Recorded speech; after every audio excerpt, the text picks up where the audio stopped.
Hey gang, I thought I'd try this. So, lucky for you, I'm in a Canadian Tire. Yeah, this is life. Yeah, and I've got to get this done. So I've got my computer here, I've got my stuff, and today is the day when I do my podcast episode for my Friday my Friday episode. So this is usually the day when I start recording it. And so here I am in Canadian Tire, and you're going to get an earful. So settle back because I have a long one. We're going to talk about 4 ways you can ride inside. So that's ride on your trainer, winter cycling, getting yourself set up, the pros and cons, what to look the and all that. I've got lots of notes here. I took a lot of the information from the book Ride Inside by Joe Friel, and I would show it to you, but it's actually part of what's holding up my phone. So there you go. I'm stuck in here. And anyways, so before I get started, I have some coaching announcements, and I just want to share with you a couple of my freebies that I have available. One of them being a bike gear checklist. So if you're one of those people that has all your stuff strewn all over the house, this is a great way or great checklist to use to pull everything together. Purchase yourself a bin, go to Canadian Tire, get yourself a bin, a bike gear bin, put all your stuff in there and travel with it in your car. And that's what I do. It's been amazing. The next one is my 9 favorite hill climbing tips and drills. You can download that document, it's totally free. And also I have a recording of a bike maintenance workshop that I did. So it's an hour. It covers like all the tools that you need that you should be carrying with you when you're cycling, and how to change a flat, how to take your back wheel off and repair a chain, and all really good tips and for that stuff. So go to Ask Coach. Oh, there goes my truck. It's like, why isn't it in here? And I'm still sitting here. So go to askcoachsylvie.com, and they're all there, and you can download them and have some fun with it. And then also for September, I have a cycling skills 4-week workshop for women. Now, if you're someone who's sitting there and you would like to get some tips and tricks and just on how to smooth out your pedal stroke, become more efficient or economical on the bike, climb hills without struggle, get into speed and strength, and also tying it up with some nutrition, this is the workshop for you. It covers all the fundamental skills and over the 4 weeks. Plus, I give you homework. We have a Q&A. So basically you have me for a full month to pick my brain as to why things are the way they are and how you're feeling and how you can make improvements. So super amazing. I loved putting that together. It's basically something, it's like quick and fast. And I love giving the homework because it's important that you take what you've learned and you apply it, and then you can come back and you can ask questions about it. And I think that, having Q&As like that is important, because you don't go without understanding and the knowledge. So anyways, I put that together, and that workshop is starting in September. And then I have one in October, and then we move into winter training. But speaking of winter training, 4 ways you can ride and train for cycling inside. Now, there's a lot of things, like a lot of people are on Swift, myself included. Last year was my first year. I did not get a smart trainer, but I got a set of power pedals, which I absolutely love. They're the Asiamo Italian pedals. And I know that Garmin has, I think they're the two brands that have power pedals along with cranks. The other products are cranks.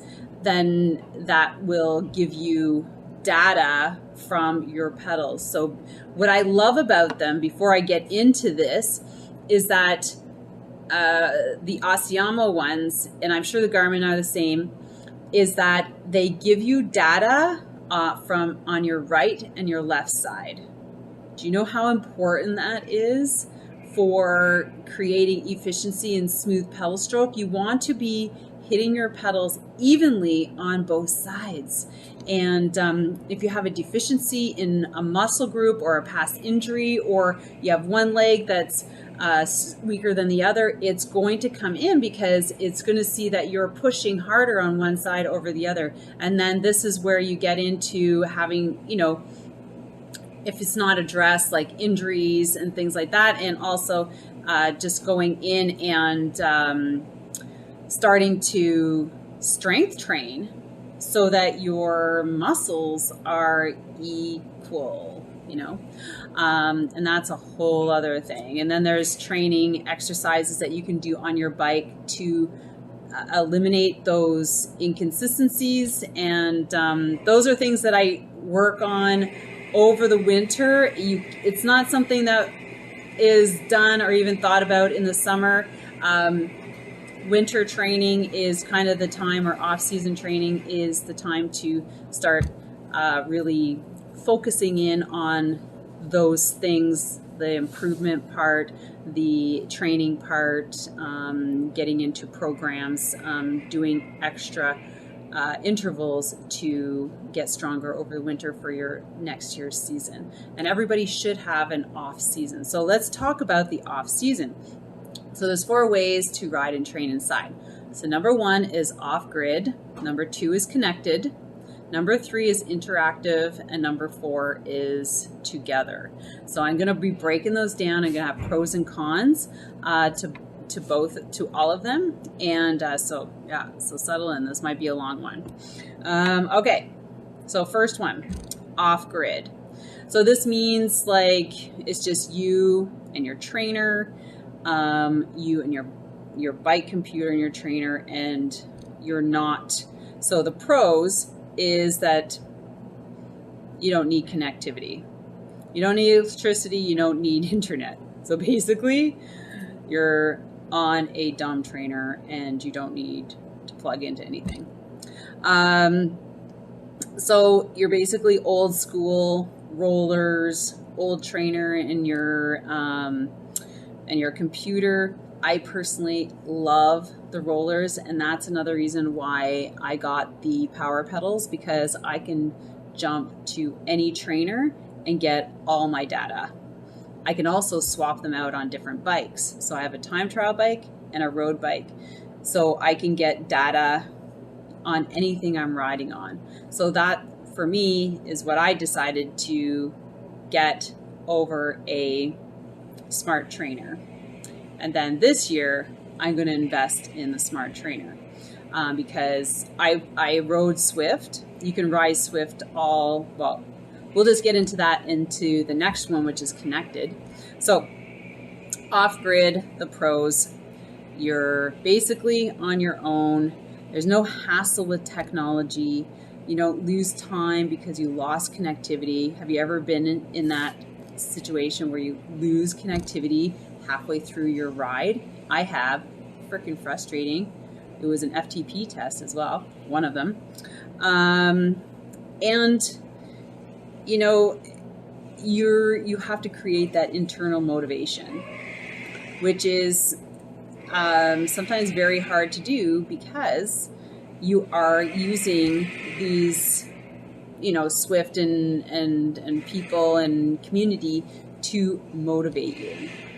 When you're out on the road by yourself, there's no one there. self-motivation has to be a key factor. So you have to create that internal motivation. And it also allows you to hit your higher intensity targets and develop mental toughness. Yeah. So, while you're out on those hard rides, this is where all that comes into play. So, maybe you don't have music, you rely a lot on your mental toughness or building that up. And you got minimal distractions, right? Internet, your phone, computer, kids. So, and then the cons of off-grid training is you are completely relying on willpower to get on that bike and do your training. You go through those negative thoughts. Why am I doing this? I'm going to cut out half my program. I'm going to do 3 intervals instead of 5. Things like that. The fatigue kicks in, you get overheating, you got stress.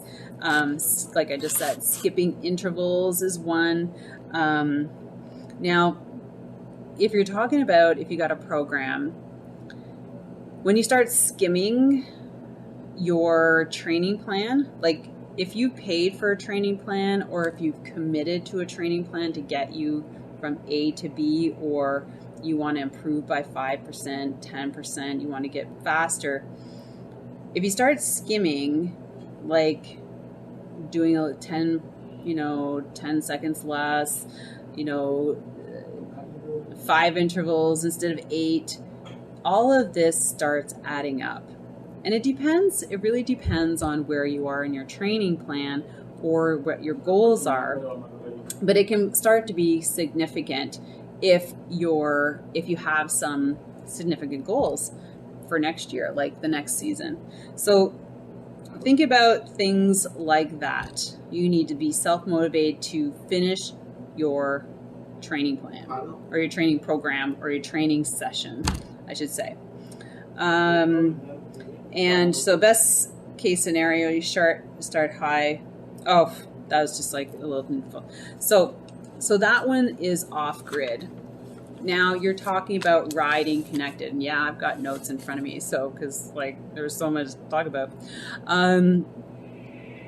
So you're talking about riding inside while streaming on your smart trainer. So if you have started, like say you do Peloton's not a good. So Trainer Rogue, Swift, there's Sufferfast.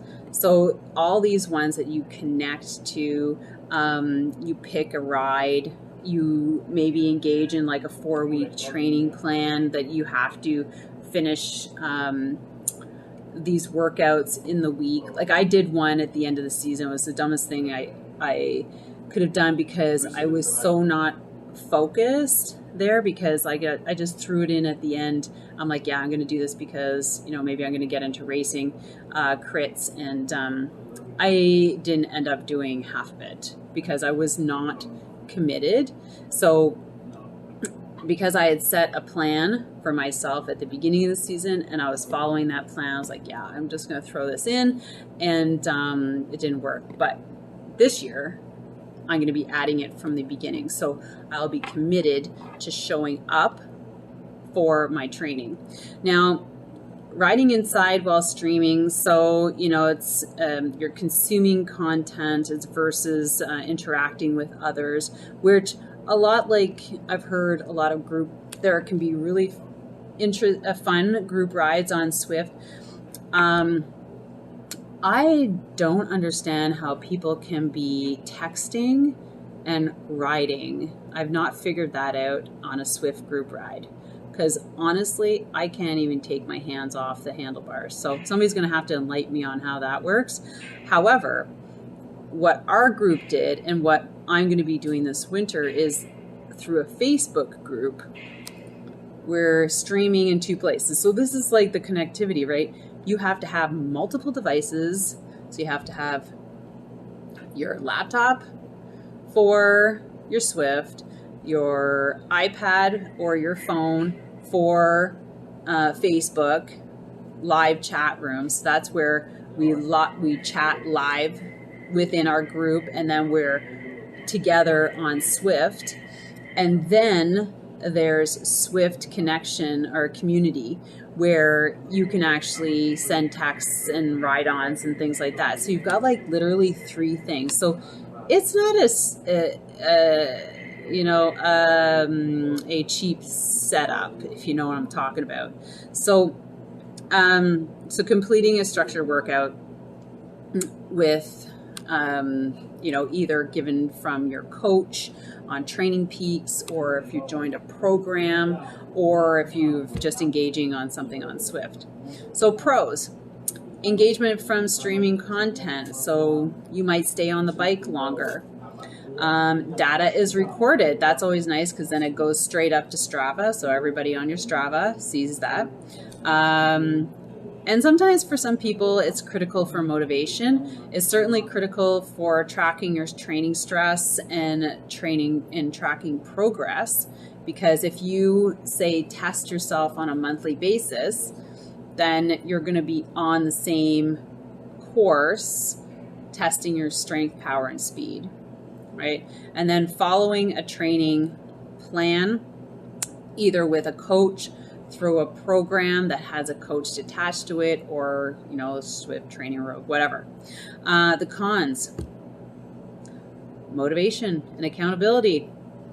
So you gotta self-motivate yourself again, create some accountability. I think the trainer keeps you at a target power. So the thing about the power trainers, and this is, I've had conversations with other coaches, is that I usually ride the rollers, and riding the rollers allows you to be really consistent, and I have to motivate myself to stay on there. So when you're on a trainer and you're trying to hit power like targets, there's really no willpower involved, right? Because it just applies everything to the back wheel, and you have to apply that output. So sometimes it can be, you just need that willpower to keep going.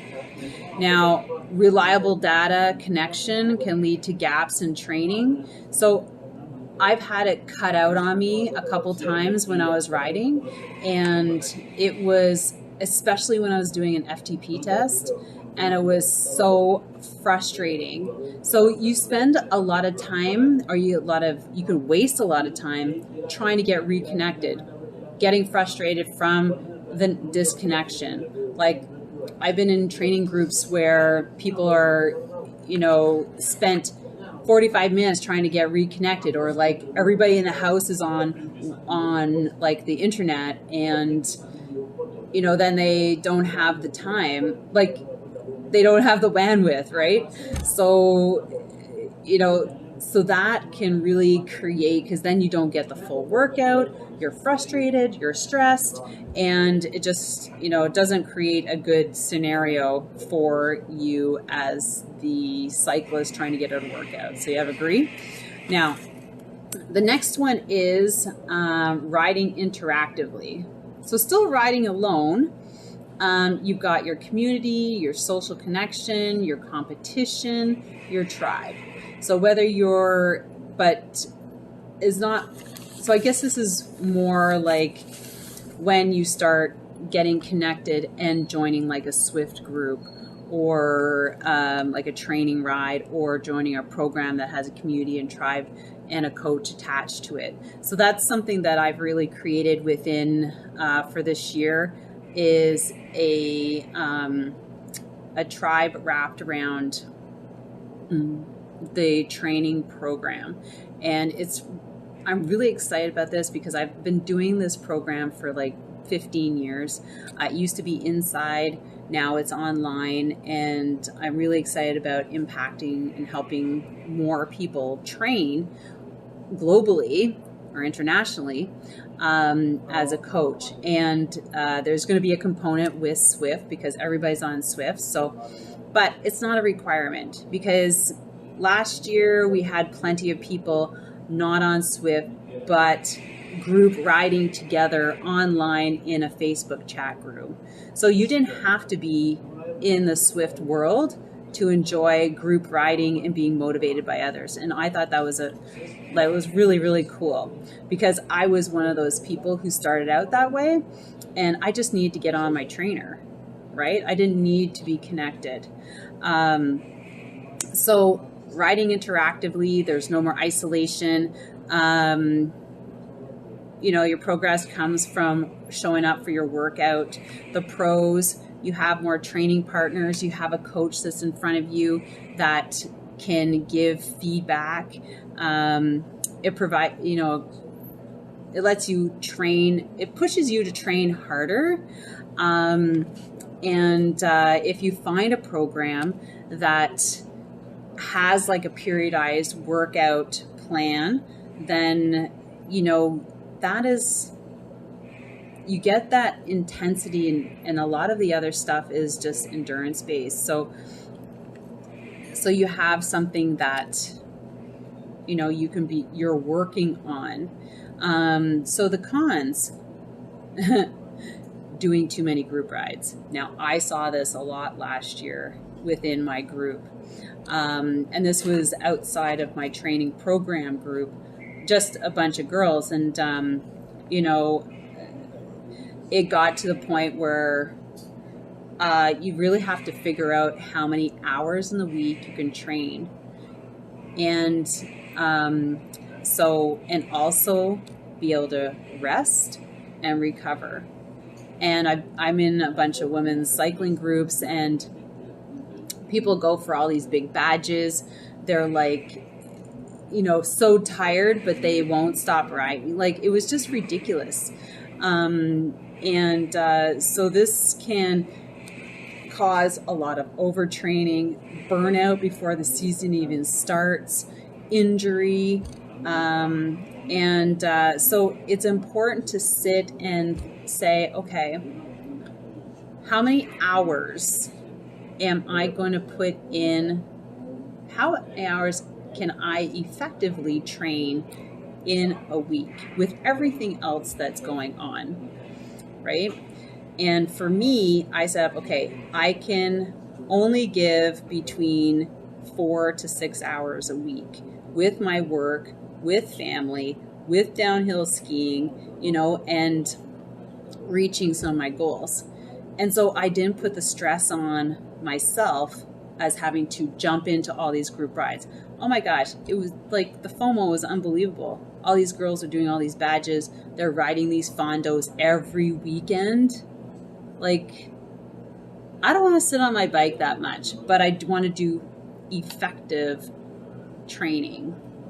And that's different than just doing miles, So, the more of the cons, needing a sustainable connection and Wi-Fi. So this is for riding interactively. You have to spend more money for apps and computers and memberships and all that stuff. The best use scenario is there's convenience. You got a new trainer, you got apps with structured workouts, which can be a game changer for a lot of people. And for me, it was good because I was coaching a couple nights, so I was riding for myself as well. But every weekend there was a long ride on Sunday. And so that's where I was every Sunday. Saturday was family, Sunday morning group ride, Sunday afternoon. So it really needs to be booked in. And in my program, my 16-week, I'm going to emphasize a lot of that and work a lot with people. So just creating that plan, because it's one thing to go in and go, oh, I'm just going to do all this stuff and ride, and I'm going to do the volcano tour, or like whatever it's in Swift. all the time, you know, do all these hill climbs and things like that. So going into erg mode is a good thing because that's where your proper training comes from. Remember, 80% endurance, so that's aerobic, and 20% intensity, so that's anaerobic. If you got the other two around, if you got switched around, you're not going to get the performance improvement that you're looking at. You're going to be so tired. And if you're going to be joining like Saturday morning group rides that are 100K like every week, you know, you don't do a hard workout on Tuesday. You know, you save for Thursday, you do like an intense workout, then you use that for your endurance workout. So it's being smart like that to train properly. Okay, last one, number 4, is riding together and in person. I guess I can be in person trainer side by side on trainers. So in person, it's like, oh, this is more the cycle classes in the gym studios. So there's a lot of studios out there for spinning. Hold on. Happy tunes. Now, a lot of these studios are not cycling based, meaning you're not going to get a workout for cycling. It's going to be like an aerobics class on a gym. Nope, like push-ups off your handlebars. Things like that, you really have to consider what you're looking to get out of it, because I have been in a couple, there is no warm-up. You're like, let's sprint as soon as you get off on the bike. I couldn't believe it. I was like, what? And it's just like a high intense, all over the place kind of class. Now, a lot of people like that because they're not cyclists. They just want like the heavy workout. And so those people are in another category all to themselves. They're not the people that I'm going to be training. Do you know what I mean? Or looking to improve as cyclists. They're just looking for the burn, the sweat, the loud music, I always wonder, like, why is there like a canister of earplugs on the front desk? And that's why. So you don't have to listen to this music at like a high volume. Like, oh my gosh, that's crazy. Okay, so let's think about this. Riding inside and in person. If that's you, like you would like to go to a location, or maybe find a group online where you can train within a community online, there's a couple things to think about, right? The type of spin class you're going to get. Is it cycling related? Is it like spinning on steroids? Instructor. Is this instructor a cycling coach, or are they an FTP coach or something? You got coaching tips, forums, callouts, the financial commitment, which can be, it's just like a gym membership. If you're going, like, you're going to get certain things for the price. Even if sitting at home, I know some people like to sit at home on Swift and it's super cheap and, you pay your $20 a month, but are you really getting certain things that you're looking for, like improvement in form? Who's going to talk to you about that?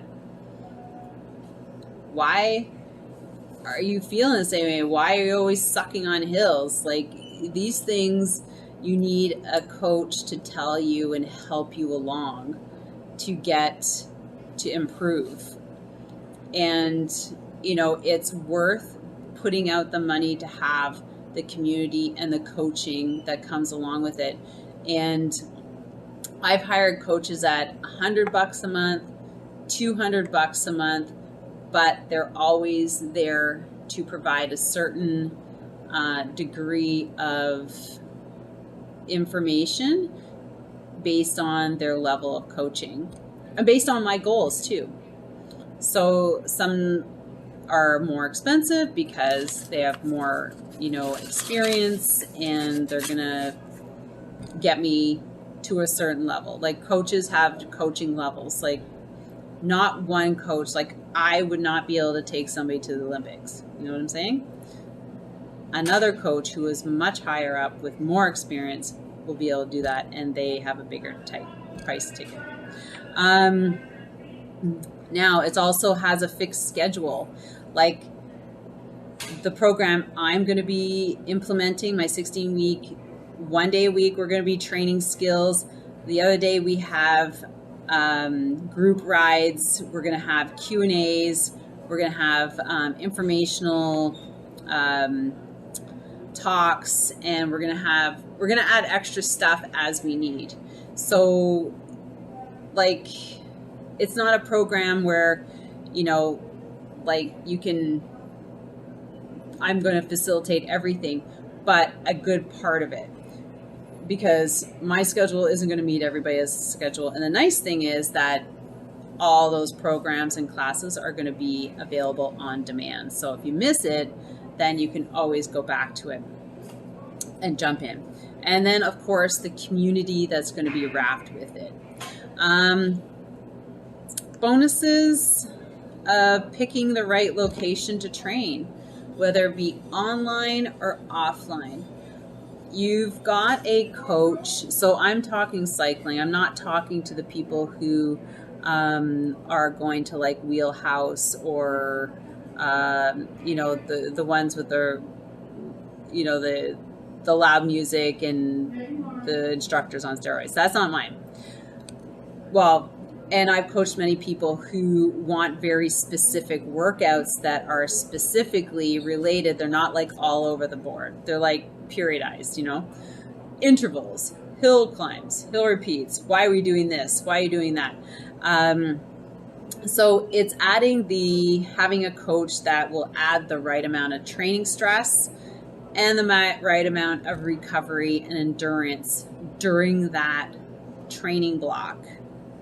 Do you know what I mean? It's not like all intervals, like 45 minutes. So there's a good work to recovery ratio, which is really important. So your instructor needs to understand that if that's who you're looking at and want to get your workout, like you want to improve, right? You're coming off the season. You've assessed what you've done, what you need to do, what you would like to improve, and now you're looking for a place that's going to get that, the location, the timing, the coach, the plan. Specificity. You love that. So improve performance, so training with a coach that can help you there. Biking. Really, biking on a trainer on your bike is much better than training on a stationary trainer. But worst case scenario, that's what you got. That's what you got. Your training data, your computer, your heart rate monitor. These things are requirements if you're going to go to the next level, so that you can follow set of zones. If you got into a program that gives you that goes through a testing phase at the beginning, so you start out with your training zones, maybe a testing phase in between to see the progress, yes or no. Maybe you need to adjust your numbers because you're getting stronger, and then at the end, so that you can use those. And another test when you're on the road, because these inside to outside are totally different, as you can imagine, because training inside to outside is totally different. We know that, right? We're cyclists, and it's always like, oh my gosh, I got off the trainer, I went onto the road, I experienced, like hills and wind and coldness and uncomfortables. So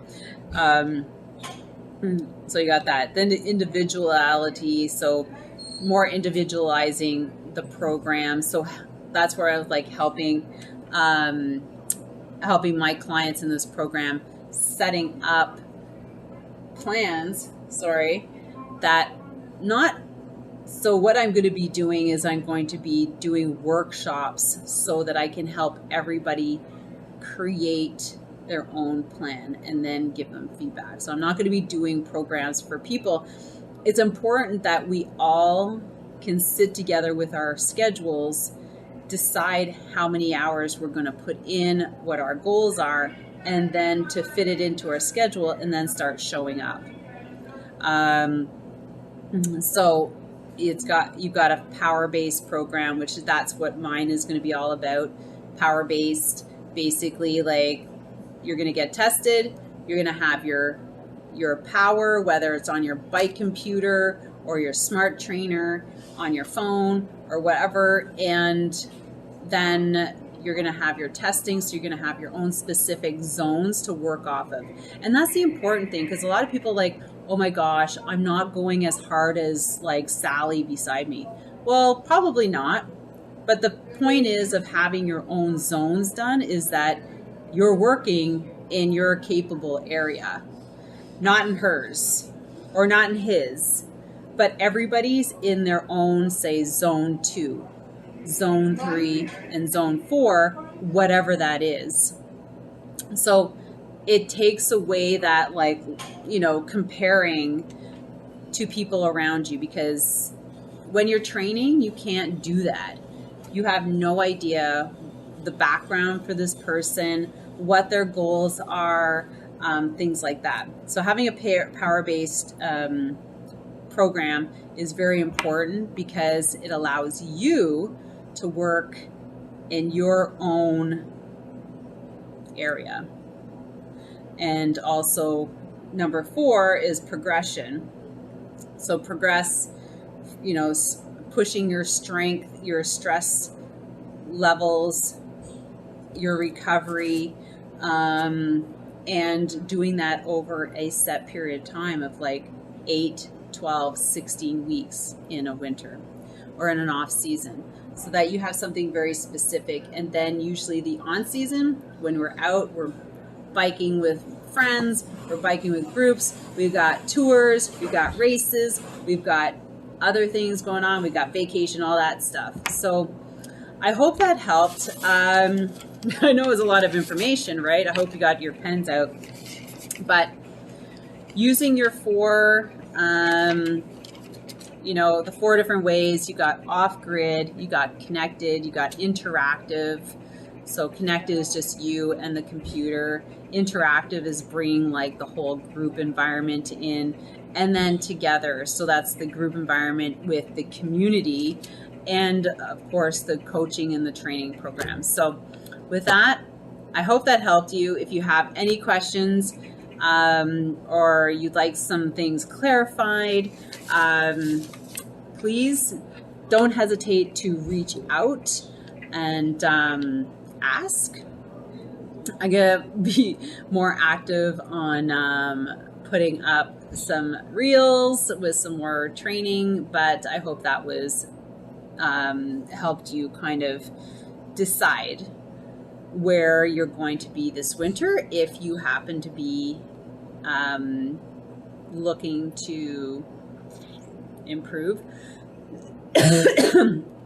or go from outside to inside, which in the last 2 years, because of COVID, a lot of people made that transition. Tons and tons and tons bought trainers and jumped onto Swift. But a lot of people just don't know when to stop. When it's healthy to take a recovery, not do like 20 hours of riding when you're not used to it, and to set goals.